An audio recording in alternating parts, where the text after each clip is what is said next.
사랑하는 초업제교회 성도 여러분, 또 유튜브 시청자, 구독자 여러분 반갑습니다. 김정빈 목사입니다. 간밤에도 평안히 잘 주무셨습니까? 오늘은 2024년 9월 15일 성령관 임절 지난 17번째 오늘 주일입니다. 오늘도 거룩한 독서 시간을 통해 함께 은혜 받기를 원합니다. 잠시 기도하겠습니다. 아버지 감사합니다. 오늘도 거룩하고 복된 주일을 허락하시고 또 이 아침에도 안희수 사모님의 귀한 책을 읽을 수 있는 은혜 주심에 감사합니다. 이제 얼마 남지 않았습니다. 아버지 귀한 책을 통하여서 그동안도 은혜 주셨고 오늘 이 시간에도 은혜 주실 줄로 믿습니다. 집중해서 읽게 도와주시고 많은 성령의 감화 감동 받는 저희들 되게 해 주옵소서. 감사드리고 예수님 이름으로 축복하며 간절히 기도하옵나이다. 아멘. 네, 우리 116장 무책임이라는 짧은 글입니다. 책임감이 없는 신자를 보셨나요? 그런 분은 정신병자라고요. 자기 책임을 감당 못한다는 것은 밥을 먹지 않겠다는 것과 같은 거예요. 그런데 밥은 멀쩡하게 먹으면서 자기의 맡은 책임은 못한다니 그것이 정신병자 아니고 뭐겠어요? 더더구나 아버지가 전능하신 분이라면서 자기 해야 할 일을 무시하고 부실하게 한다면 그가 믿는 것은 허공이요 망상 아니어요. 신자에게는 만능이신 예수님이 주인이시고 다시 없는 친구일진데 무책임이나 불가능이 있을 수 있을까요? 해도 못다한 일은 있겠지만 책임 자체에 무심하고 무시하고 지나쳐버리는 것은 진짜로 위험하고 무서운 일이에요. 117장 돌대가리라는 우리 글입니다. 그 젊은 사나이의 이름은 승수이다. 그는 많이 배우지 못했다. 그의 여동생은 미군 부대의 새까만 사람과 결혼해서 미국에 갔다. 그 덕택으로 승수도 미국에 가게 되었다.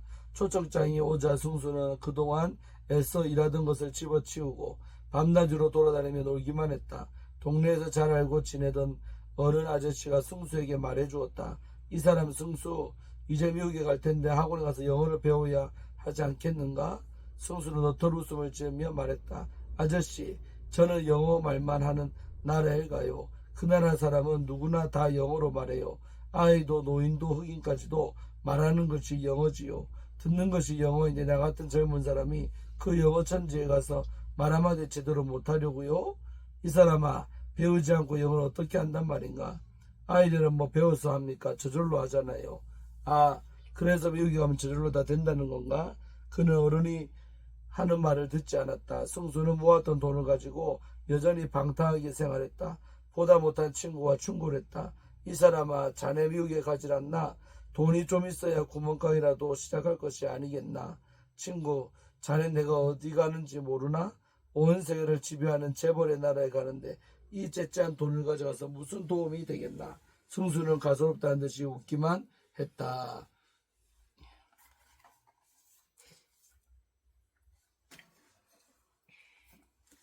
한 번은 먼 친척 고모가 승수를 만났다. 승수야, 미국에 가면 기술이 필요할 텐데 자동차 수리하는 것이라도 배워야지. 고모님, 제가 어디를 가는지 모르시나 봐요. 기술의 나라 미국에 가는 거예요. 온 세계 기술은 미국부터가 아니겠어요? 제가 기술을 배운다는데 그 기술의 나라에서 써먹기나 하겠어요.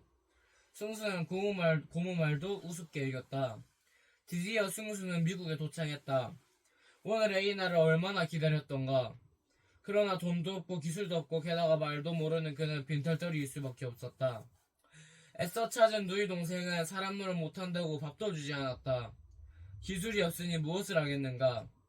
영어 한마디 못하니 오도가도 못하고 돈 한 푼 없으니 서름만 당했다.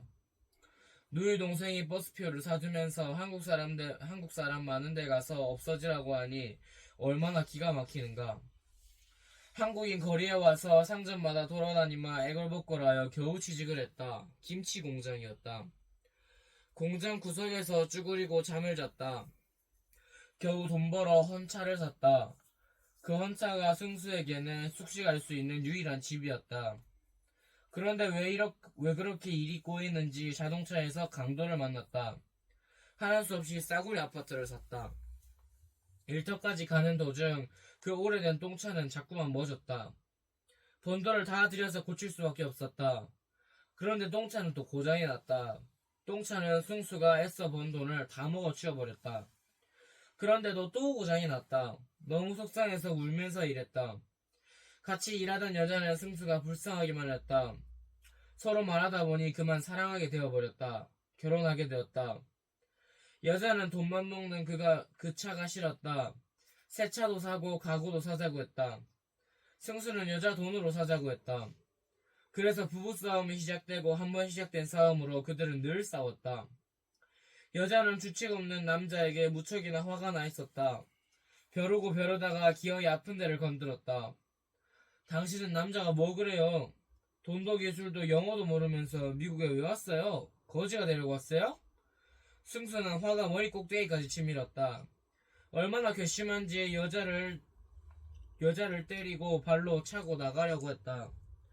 여자는 집을 나서면서 나는 저런 돌대가리하고는 못 살아 하는 것이었다. 승수는 다시 한국에 갔다. 멋진 색시를 얻어야 됐기 때문이다. 미국에 가고 싶어 환장한 여자를 만났다.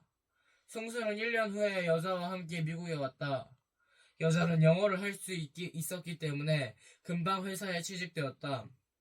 승수는 영어 잘하고 이쁜 색시라고 자랑만 했다. 어느 날 집에 와보니 색시가 없어졌다. 도망친 것이다. 4일째 되던 날 여자한테서 전화가 왔다. 속아서 결혼했으니 앞으로는 찾지 말라고 했다. 얼마나 기가 막히는가. 승수가 화를 내면서 당장 돌아오지 못하느냐고 야단법석을 떨었더니 여자는 깔깔 웃으면서 말했다. 이 돌대가리야. 난 돌대가리하고는 살 수 없어. 그래도 승수는 자기를 원망하기보다 세상을 원망하고 여자들을 저주했다. 털털거리며 가다 먹고 돈만 먹어내는 그 자동차를 타고 울기만 했다. 또 믿는 사람들 중에 이런 분도 있었다. 그는 많이 배우기도 하고 개인 회사도 운영하는 사람이다. 그의 장모님은 사위에게 이런 말을 늘 권했다. 자네 돈도 그만큼이나 벌었으니 주일은 지켜야지. 1년에 몇 번 나가면 됐지 왜 매일 주일 하십니까? 주님을 영접하고 구원을 얻어야 하자는가? 연보 내고 찬송할 줄 알면 됐지. 구원이 무슨 구원이요? 성경도 배우고 기도도 해야 하지 않겠나? 성경 다 압니다. 기도는 배고픈 사람이나 하는 거 아니에요. 자네는 친구도 많은데 교회 좀 데려오지 않고 전도는 목사가 하는 거지. 왜 제가 해요? 목사님은 양을 먹이고 기르시는 목자지 양은 아니야. 양은 새끼를 낳지 않나. 낳는 순양이에요. 순양도 새끼를 낳는답니까? 승수나 이 사람이나 무엇이 다른가? 승수가 이 사람처럼 많이 배우고 큰 돈을 번다 한들 결국 죽을 인생 아닌가? 다가오는 영혼의 세계를 위해 준비할 생각을 할 수 있겠는가? 이 사회에 이런 인텔리 돌대가리들이 얼마나 많은지.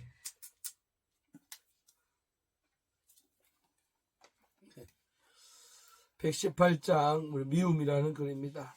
미움병이 있으세요? 누가 미우세요? 왜 밉습니까? 조건이 어찌되었든 미움병은 내 병이니 내가 상한답니다. 미움을 받는 상대가 변하나요? 아무리 미움을 화덕같이 달구어 쏟아보세요. 그는 변하지도 상하지도 않아요. 상하고 병들고 아픔이 있는 것은 미움을 만들어내는 내게만 있게 돼요. 그래서 신경병, 소갈이, 신앙의 문제가 날로 더 많아지고 더 커지고 더 깊어져서 아픔, 단식, 원망, 불안, 공포, 의심, 불신, 불평, 악독 이 가득해지는 거예요. 그뿐일까요? 미움 속에는 사단이 악기와 귀신을 수없이 거느리고 대장 노릇을 하는 거예요. 나는 그런 사람을 보았어요. 미워하지 않고는 못 사는 사람을 무서웠어요. 119장 우리 냉전이라는 글입니다. 어느 날 한 교포 간호원 자매한테 어떤 신혼부부를 신방해달라는 청을 받았다. 저도 잘 모르는 사람들이지만 제 친구와 굉장히 가까운 사이래요. 그래 그 친구가 기어이 사모님을 모시고 그 신혼부부를 좀 신방해달라고는 편지를 붙여와서 정말 죄송해요 사모님. 자매는 미안한 듯 양해를 구했다. 뭘요? 미안할 것 없어요. 사모니까 의뢰 신고하는 건 당연한 것 아니겠어요? 그렇게 대화하면서 자매의 차로 그 신혼부부를 찾아갔다. 한국에서 결혼하자마자 미국에 이민 오게 된 신혼부부의 집에 신방하는 거니까 선물로 과일이 좋을 것 같아서 슈퍼마켓에 들러 과일을 사가지고 왔다. 남편이 기술고이고 부인이 약사인 그 부부는 무척이나 행복해 보였다. 같이 동행한 간호원 자매는 도움이 되는 좋은 말들을 많이 들려주었고 나는 옆에 앉아서 내가 할 일이 무엇인지 생각해 보았다. 그때 간호원 자매는 친절하게도 내가 하고 싶은 말을 대신해 주었다. 교회도 나오고 우리 좋은 친구가 되도록 해요. 그렇게 말을 하는데 구태여 나까지 같은 말을 할 필요가 없는 것 같아서 고개를 끄덕이며 권유의 말만 덧붙였다. 그래요. 꼭 그렇게 하도록 해요. 간단히 말을 끝내고 신혼부부의 집에 오래 머무른 것이 배가 될까 두려워 속기 자리에서 일어났다. 이러한 신방이 있었는데도 그들 부부는 교회에 나오지 않았으며 소식조차 없었다. 신혼이라서 그런 거겠지 하고 이해하는 마음으로 그들이 나오기만 기대했다. 그러나 오랜 기간이 지나도 그들 부부는 보이지 않았다. 그런데 어느 날 너무나 소식이 궁금해서 같이 신방 갔던 자매에게 물어보았다. 신혼부부라서 자주 전화도 못하고 찾아가면 더 신뢰가 될 것 같아 그저 기다리기만 해요 사모님. 자매는 상당히 바쁜데 말을 끝내고 돌아갔다. 그러는 동안에 어느덧 세월이 흘러서 내 기억 속에서 그 신혼부부는 까맣게 잊혀졌다. 그런데 어느 날 그 자매가 나를 찾아와 그들 부부에 대해서 이야기하는 것이었다. 그때서야 비로소 생각이 났다. 아이 참, 너무 오래되어서 그들 부부에 대해서 잊을 뻔했어요. 도대체 어떻게 된 거죠? 너무 무관심했던 것 같아요. 나는 계속 말을 이었다. 아, 그런데 잘들 있나요? 그러지 못하는 것 같아요, 사모님. 안 됐다는 듯이 대답하는 간호원 자매의 말에 더욱 궁금해서 물었다. 왜요? 왜 그렇죠? 언젠가 그 집에 전화를 했어요. 그랬더니 남편이 받더군요. 그래서 부인 좀 바꿔달라고 했죠. 근데 세상에 뭐라는 줄 아세요? 간호원 자매는 기가 막힌다는지 나를 바라보았다. 뭐라고 하던가요? 전화를 끊은 다음 부인이 전화 받을 때까지 다시 하라는 거예요. 나는 놀라서 물었다. 왜 그러는 거죠? 그러니까 부부가 서로 말을 안 한다는 뜻이겠죠, 뭐. 어머나 저런. 나는 너무나 놀랬다. 냉전이 모양이에요. 제 친구가 그러는데 두 사람한테 무슨 문제가 있는 것 같아 보이던데요. 문제? 무슨 문제가 있다는 거죠? 남자는 결혼하기 전에 사귀던 애인이 있었고 여자는 너무 이해심이 없는 에고이스트, 이기주의자라는 거예요.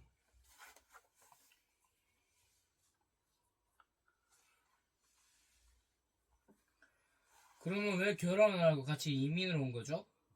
그걸 뻔한 거 아니겠어요? 남자가 생각하기에 그 여자는 약사니까 사귀었던 애인보다는 훨씬 유익할 거라고 계산을 하고 여자는 남자가 멋있고 잘생겼으니까 그런 거겠죠. 하하하. 그 자매는 농담인지 진담인지 모를 말을 허내고 웃어댔다. 그리고는 조금 있다가 심각하고 진지한 어조로 말을 이어나갔다. 사모님, 무서운 이야기가 하나 있는데 한번 들어보시겠어요?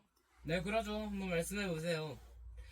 네, 제 친구가 그 약사한테 교회 좀 다니라고 했더니 교회에 가면 돈을 내라고 할 텐데 이미 나서 뼈 빠지게 번 돈을 도저히 못 내겠다 하는 거예요. 쟤까지 걔 약사 시험도 한국에서 본 것 가지고 괜히 잘난 척하고 있어. 그 자매는 중얼거리던 말을 맺고 나중에 다시 만나서 신방하자는 약속을 한 뒤에 헤어져서 집으로 향했다. 그 뒤로 며칠 지난 뒤에 우리는 다시 만나서 그 신혼부부 집으로 갔다. 남편이 문을 열어주었다. 인사를 나누자마자 남편을 나가버리고 우리는 부인을 만나러 방으로 들어갔다. 부인도 인사를 받는 둥 마는 둥 별로 반가워하지 않는 기색이었다. 냉기가 도는 것이 왠지 분위기가 심상치가 않다는 생각이 머리를 스쳤다. 한참이나 말이 없던 간호원 자매가 입을 열었다. 이봐요, 이제는 일자리도 구하고 생활의 기틀도 잡혔으니까 오순도순 살아야지 왜 그러세요? 아직은 신혼이라 권태기가 있을 리는 없을 테고 말이에요. 그 자매의 말이 끝나자마자 부인이 한숨을 내쉬며 말했다. 저는 남편이 그런 사람인 줄은 상상도 못했어요. 기분이 나빠서 더 이상 못 살겠어요. 왜요? 뭐가요? 관원이 궁금한 듯이 물었다. 아니 글쎄 주급을 받으면 우선 은행에 예금부터 하고 우리 살림을 어떻게 꾸려나갈지 걱정하는 게 먼저 아니겠어요? 그런데 이 사람은 주급을 받자마자 한국에 있는 부모에게 먼저 송금부터 하는 거예요. 땀 흘려 번 돈을 몽땅 송금해버리니 얼마나 화가 나고 분하고 억울한지 꼴도 보기 싫어요.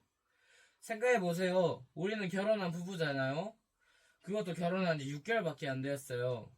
그래도 부모가 더 중요한가요? 매주 꼬박꼬박 돈을 보내니 세상에 그런 사람이 어디 있어요? 용자씨, 자매가 부인의 이름을 부르며 이야기했다. 땀 흘려 번 돈으로 부모님을 봉양하며 효도하는 것이 얼마나 좋아요. 그 부모님은 낳으시고 기르시고 공부하셔서 용자씨와 결혼까지 시켜주셨잖아요. 부인은 그렇지 않다는 듯이 고개를 저으며 말했다. 저는 그렇게 생각하지 않습니다. 우리는 지금 타국당에 와 있으니까 일단 우리부터 자리를 잡고 생활이 안정된 다음에 필요에 따라서는 송금할 수 있다고도 생각해요. 또한 부모님도 그렇게 되도록 격려해 주셔야 하고요. 그런데 돈을 받아서 쓰는 사람이나 보내는 사람이나 인정이란 조금도 없어요. 부인은 흥분한 듯 물을 한 잔 마시면서 하던 말을 또 계속했다. 그러면서 저한테는 돈밖에 모르는 돈벌레라고 화를 내는 거예요. 그래서 말도 안 하고 각방을 쓰는 거지요. 우리는 셋이 다 한숨을 내쉬며 서로 바라보았다. 나는 그 부인의 환한 얼굴을 바라보기가 민망해서 벽에 걸려있는 액자로 시선을 돌렸다. 자매가 부인에게 말을 걸었다. 그래서 앞으로도 계속 이렇게 사실 작정이세요? 그래야지요. 끝장을 봐야 직성이 풀리거든요. 생각해볼 여지도 없다는데 부인이 말했다. 끝장? 그게 무슨 말이죠? 자매는 이해할 수 없다는 듯이 부인의 대답을 기다렸다. 저는 원래 처음부터 의사나 변호사가 아니면 결혼할 생각은 꿈에도 없었어요. 그런데 미국 대사관에 이민수속을 밟으러 갔을 때 우연히 남편을 만났어요. 그래서 외로이 혼자 미국에 가는 것보다 둘이 가면 의사나 변호사 부인보다 훨씬 행복하게 살 수 있으리라 생각한 거죠. 그녀는 그 말만 했을 뿐 남편의 전 애인에 대해서는 이야기하지 않았다. 그러나 내력을 잘 아는 그 간호원 자매는 부인을 얼마나 얄밉게 생각했을까? 우리는 오래 앉아있을 생각이 없었는데 그렇다고 벌떡 일어날 수도 없는 형편이었다. 내 마음이 얼마나 답답했는지 모른다. 왜냐하면 교회에 가면 돈을 내라고 해서 가지 않겠다는 부인에게 무슨 말을 해야 될지 몰랐기 때문이다. 물론 부인이 애초부터 틀린 것은 사실이다. 그렇지만 믿는 사람도 아니고 또한 예수 그리스도가 제 약속에서 우리를 구원하시고 영원한 생명을 주신다고 말하면 무시하고 비웃을게 뻔한데 별다른 뾰족한 수가 없었다. 시간이 흐를수록 내 마음은 괴롭기만 했다. 그 자매도 할 말이 없는지 그 부인을 쳐다보기만 했다. 방을 나오면서도 권면할 말이 없을까 생각해보았지만 도저히 생각이 나지 않았다. 이때 그 자매가 내 팔을 당기면서 말했다. 사모님, 권면하는 말씀 좀 한마디 해주세요. 여기까지 왔는데. 나는 잠시 머뭇거리다 생각에도 없는 말을 하게 되었다. 두 분 모두가 참 좋으신 분이고 남편 되시는 분도 효성이 지극하신 것 같아요. 그러니 서로 자기 의견만 고집하지 말고 조금씩 양보하면서 화가 나물어도 참으세요. 그러다 보면 괜찮아지고 전처럼 행복하게 과정을 꾸릴 수 있을 겁니다. 내가 말을 끝내자 자매도 옳다는 듯이 고개를 끄덕이며 내 말을 이었다.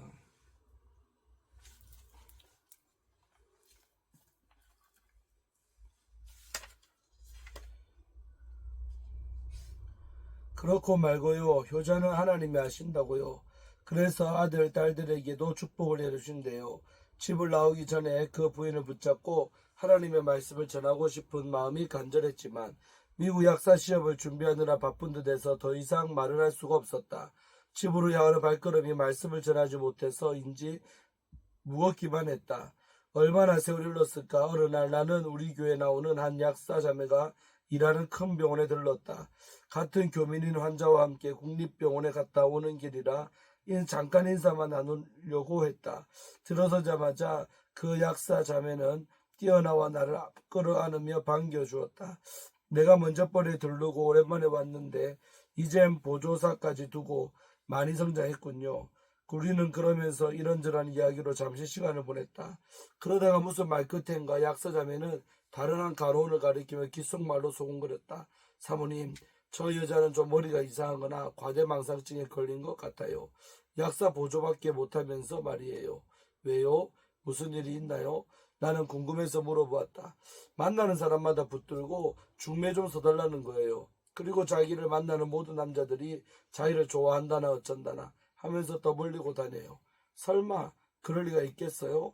정말이에요, 사모님. 같이 교회 나가자고 하면 좋은 남자 하나 쏠거 주겠냐는 둥 교회엔 좋은 사람이 없지 않느냐 등 너무 이상해요. 몹시 결혼하고 싶어하는 사람인가 보군요. 나이가 꽤나 들어 보이는데 아직 미혼인가요? 아니요. 전에는 아주 멋있는 남자와 결혼을 했었대요.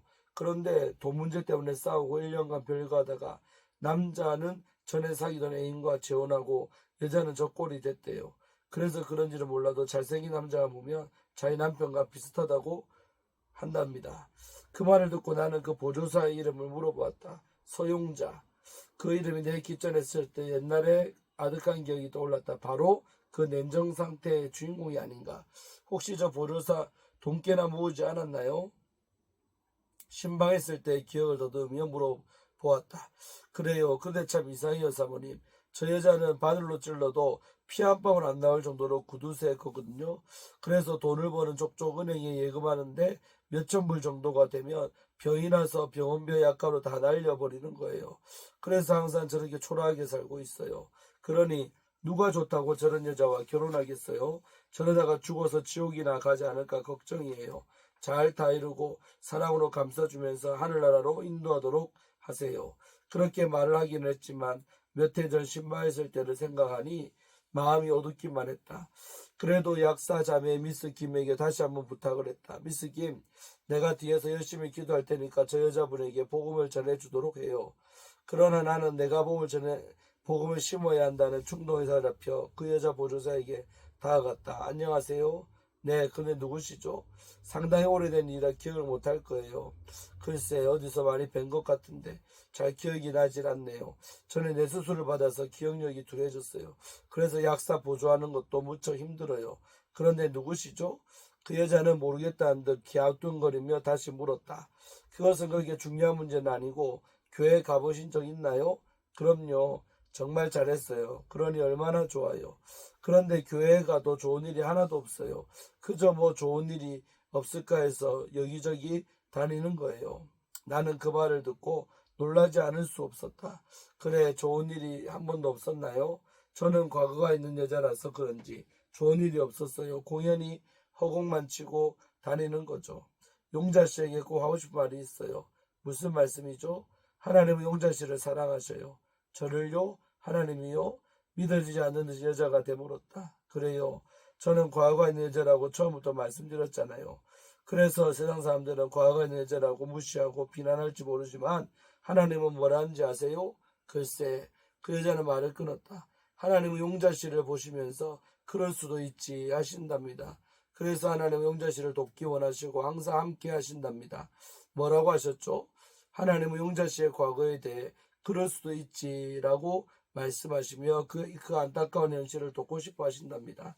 그리고 용자 씨의 모든 것을 용서하시며 용자 씨가 하나님께로 돌아오기 원하십니다. 정말이에요? 그런 말은 처음 들어요. 그녀는 심각한 표정으로 생각하며 또 생각하는 듯 했다. 다행히도 그녀가 복을 받아들여서 너무나 기뻤다. 집으로 돌아오는 길에 복음의 빚을 갚아서인지 기쁜 찬송만이 흘러나왔다. 정말 아름답고 기쁜 찬송이었다. 시온의 영광이 빛난 아침, 어둡던 이 땅이 밝아오네.